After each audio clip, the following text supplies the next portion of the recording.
Welcome back, my gardening friends. Well, I'm just using the lift pump to fill this tank.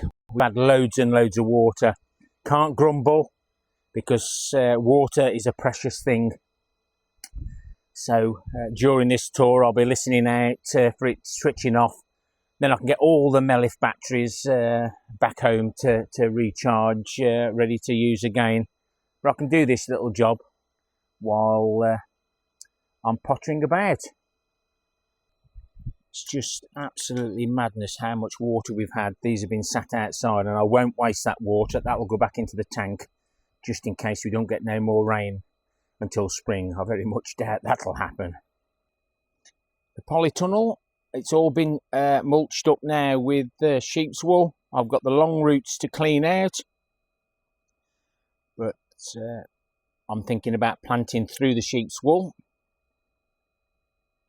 around about May time. But we'll see how the sheep's wool does. It does better when you bury it, but by gum, it does save some weeding. The Cape gooseberries are looking a little sorry for themselves. We've had a few light frosts, but I'm not sure whether the Cape gooseberries will actually still ripen.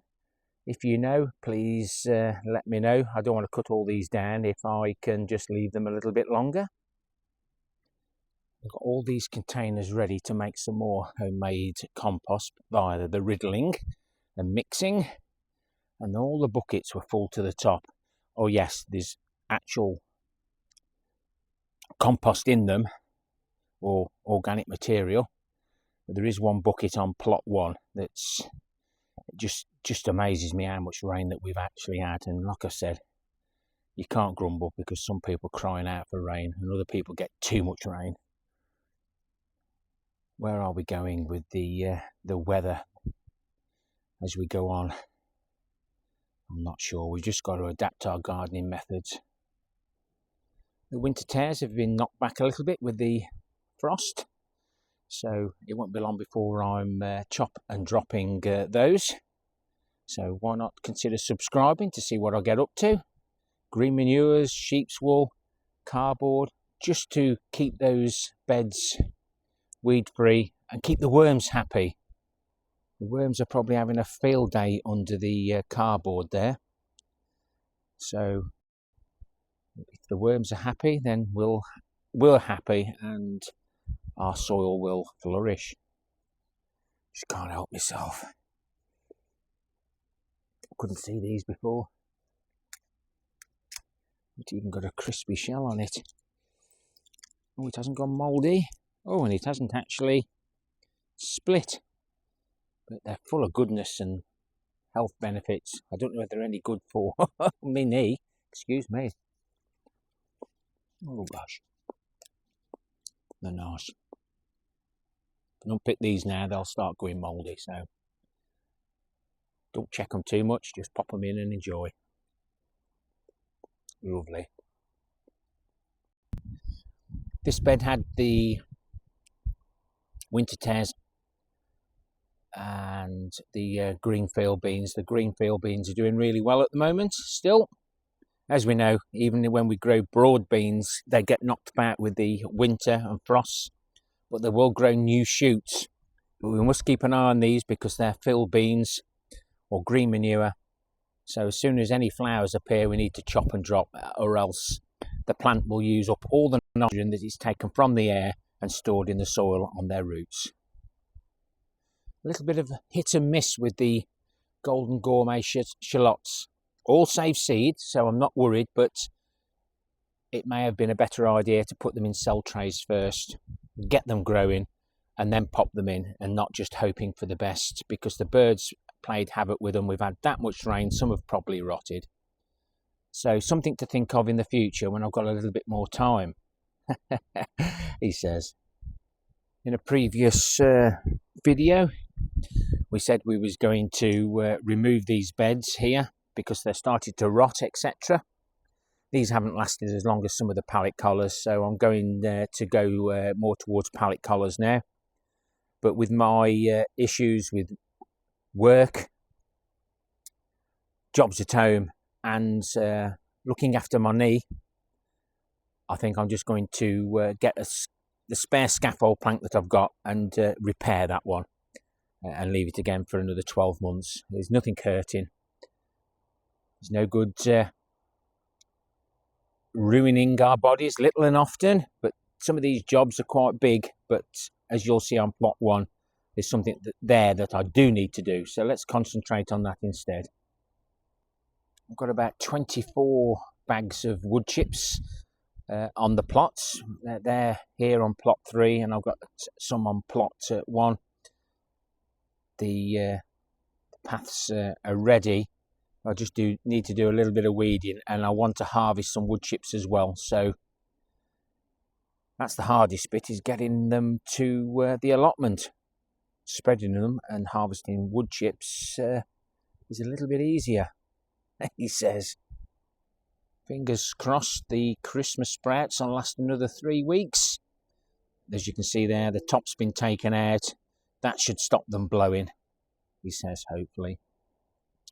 This is the area where I've been dumping the compost materials, and as you can see there, where we've covered it in sheep's wool, it's sinking a little bit quicker, so I think I'm going to put the sheep's wool on top of that bin as well. Just keeps it a little bit warmer and protects the worms from the birds, because the birds will start getting hungry.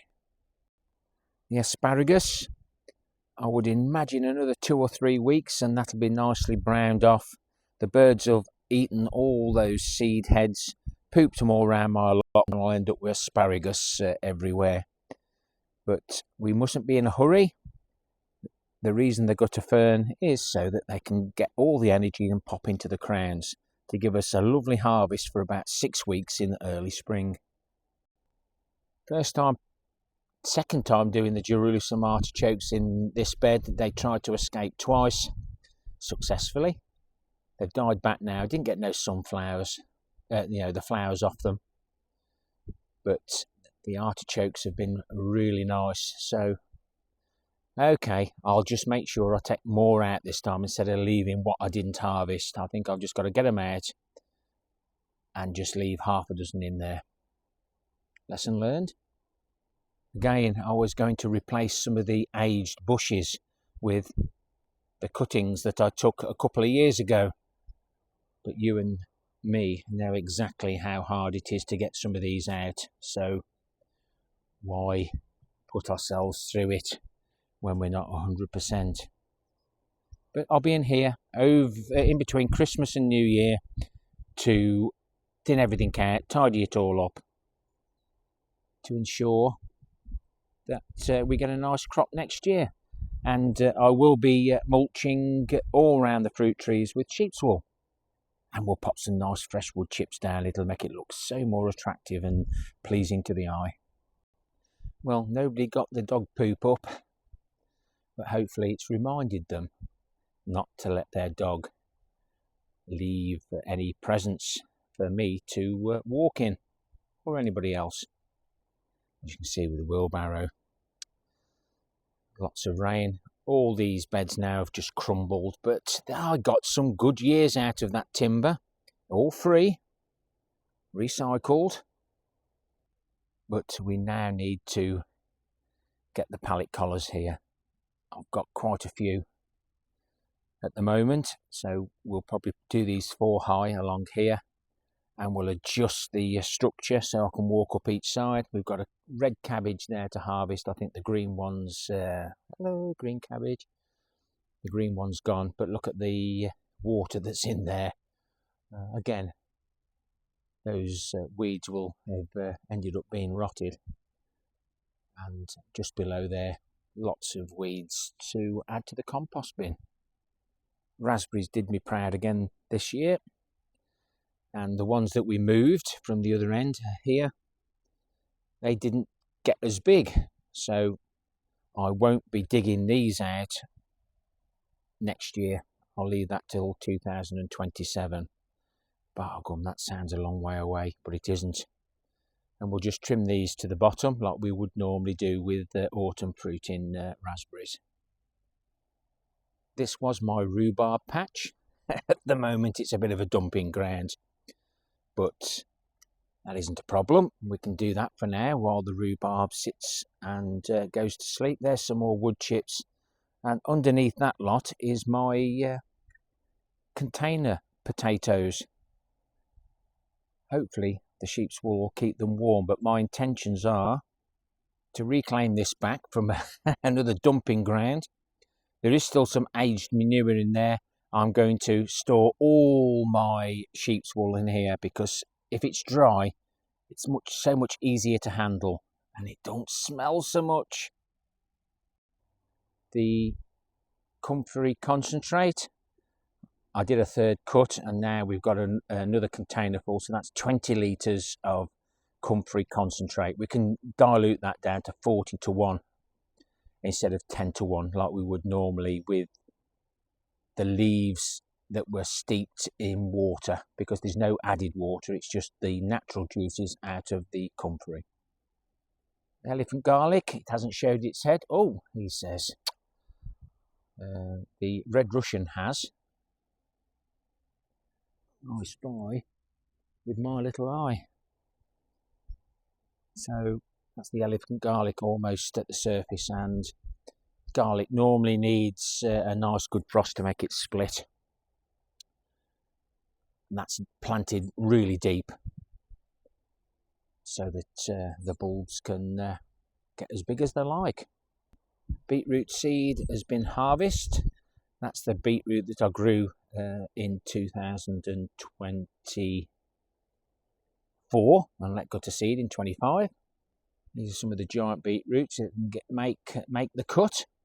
I need to take those over to the temporary compost bins and chop them up, because the worms would really struggle with those.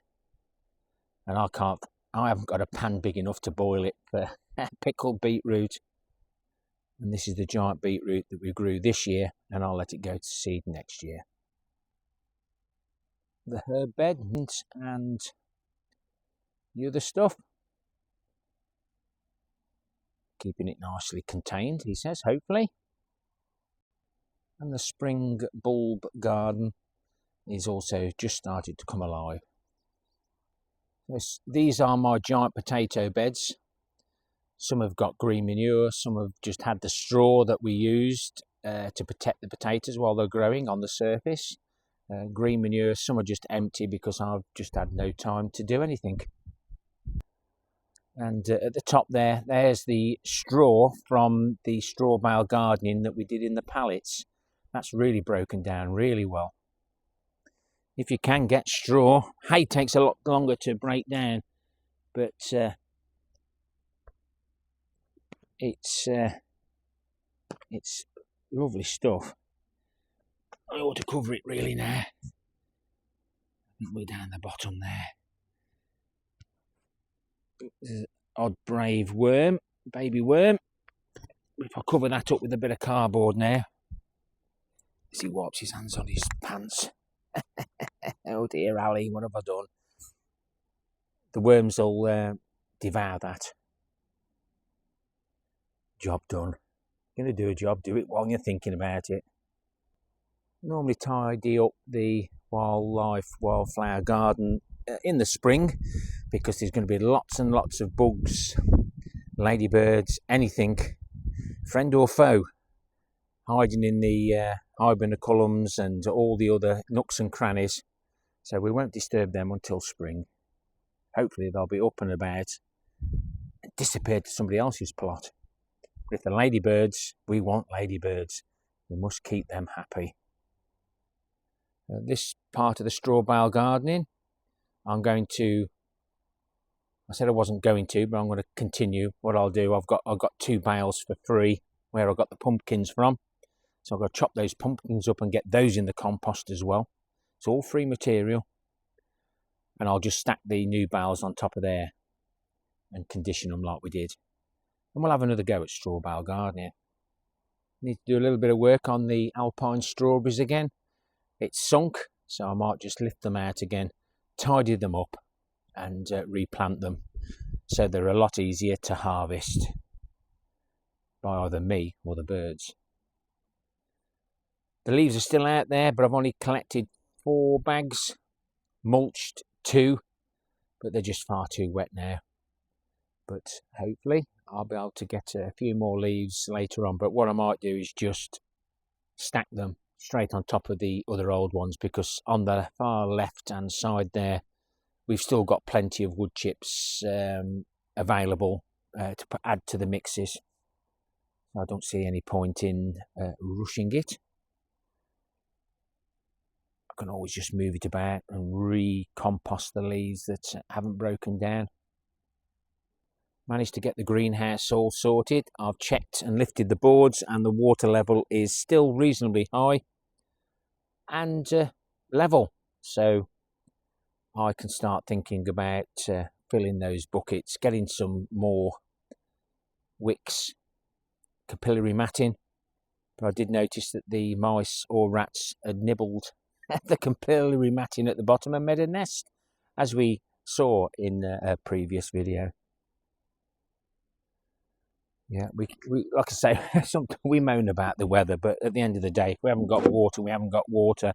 But as you can see now, just off that one shed roof by the conifers, we're absolutely full of water now. And all these top ones have been filled because I've used the Melif lift pump to get it into there. We keep the tanks covered to stop them going green and to stop some of the insects dropping in. Normally they've got the white bungs on as he splashes himself, but there, why do the bumblebees end up in our water? I've rescued no end in 2025. But hope you've enjoyed the tour. I'm having to change our garden. I'm glad I've done the raised beds so I'm not kneeling down, because if I've knelt on something while I was doing the roof and it's injured my knee, I'm hoping it'll get better and I don't get any repercussions. But we have to look after ourselves. Having the raised beds 4 pallet collars high saves me bending. I'm bending down now, look. No need. But look after ourselves. That's the main thing. If you like the content, give me a thumbs up or a thumbs down for the interaction. Please leave me a comment. People love the comments. I learn everything from the comments, and I share what I read and see. Happy gardening to you all. Till next time, my friends. From the chilly allotment, beginning of December 2025. Ta-ra for now.